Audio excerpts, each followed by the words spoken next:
Free India, independent after 2 centuries of foreign rule. August the 15th, 1947 brought freedom to 400 million people.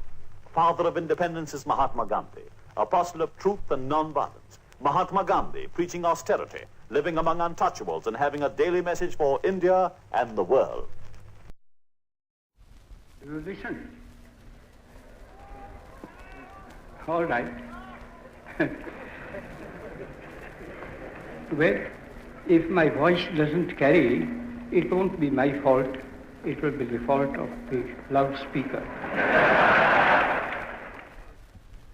That voice, it was actually recorded at the Asian Relations Conference in Delhi in April 1947, did indeed reach a worldwide audience. When it was finally silenced by 3 bullets, there were words of public grief from the Pope and the Archbishop of Canterbury and the Dalai Lama, from the King of England and the President of the United States. But in an age of stentorian dictatorships, Gandhi's voice was not the voice of an orator. Among all those public addresses, at prayer meetings and at other times, there was hardly ever a set speech. And it was a quiet voice, as Jawaharlal Nehru remembers it, and Rajkumari Amrit Kaur, and Mr. Nehru's daughter, Indira. His voice never rose above a certain timbre. He never raised his voice, but it was a penetrating voice. Very weak.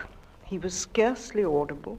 I happened to be with my mother not far from the dais, and therefore I heard him, but we had no loudspeakers, and I don't think his voice carried beyond the first 2 or 3 rows.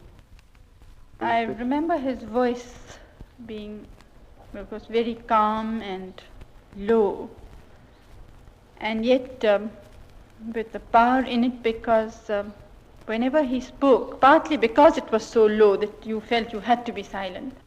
Padmaja Naidu is one of the daughters of the late Mrs. Sarojini Naidu. She can certainly help with a portrait. My mother had named him Mickey Mouse, you know, and he loved the name, but it took a long time for her to explain to him why she called him Mickey Mouse. She had to find pictures for him, and she did try very hard, I think, to get him to go to a movie, but that was not possible.